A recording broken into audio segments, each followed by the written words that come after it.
இன்றைக்கி இந்த வீடியோவில் என்னோட டெய்லி மேக்கப் ரொட்டீன் தான் பார்க்க போகிறோம். ஃபஸ்ட்டு வந்து பார்த்திங்கன்னா ஃபேஸ் வாஷ்லாம் பண்ணதுக்கப்புறமா கொஞ்சமாக சன்ஸ்க்ரீன் லோஷன் மட்டும் போட்டுக்குவேன்.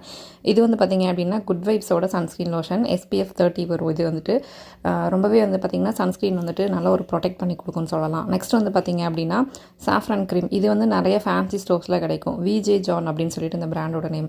ஸோ இந்த சாஃப்ரான் க்ரீம் தான் நான் ரெகுலராக போட்டுட்ருக்கிறேன். நல்லா ஒரு க்ளோனஸ் கொடுக்கும் போட்டதுக்கப்புறமா. ஸோ இதுக்கப்புறமா வந்து பார்த்திங்க அப்படின்னா காம்பேக்ட் பவுடர் யூஸ் பண்ணுவேன். காம்பேக்ட் பவுடர் வந்து பார்த்திங்க அப்படின்னா இன்சைட் பிராண்டோடதில் LN11 அப்படின்ற ஒரு கோட் நம்பர். ஸோ அந்த கோட் பிராண்டு தான் வந்து பார்த்திங்கன்னா நான் யூஸ் பண்ணிகிட்ருக்கேன். இதுவுமே வந்து பார்த்திங்க அப்படின்னா நல்லா ஒரு ஈவன் டோனாக உங்களுக்கு கொடுக்கும். ஸோ நீங்களும் கூட ட்ரை பண்ணி பாருங்கள். இன்சைட் வந்துட்டு ரெகுலர் யூஸ்க்கு போடுறீங்க அப்படின்னா ரொம்பவே நல்லது. ஸோ நெக்ஸ்ட் வந்துட்டு சின்னதாக ஒரு பொட்டு வச்சுக்கிறேன். அதுக்கப்புறமா நார்மல் காஜல் தான் போடுறேன். இது வந்து ஃபேன்சி ஸ்டோரில் வாங்கினதான். வெறும் 40 ருபீஸ் தான். ஆனால் வந்துட்டு ரொம்ப நேரம் ஸ்மஜ் ஆகாமல் இருக்குது.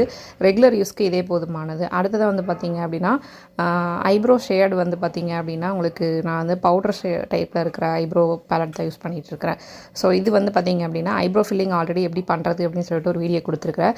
கீழே ரிலேட்டட் வீடியோவில் வேணால் நான் கமெண்ட் கொடுக்குறேன். லைட்டாக வந்து பார்த்திங்க அப்படின்னா லிப் லாஸ் போட்டிருக்கிறேன். ஸோ இதுக்கப்புறமா வந்து பார்த்திங்கன்னா தாழம்பூ குங்குமம் தான் ரெகுலராக வைப்பேன்.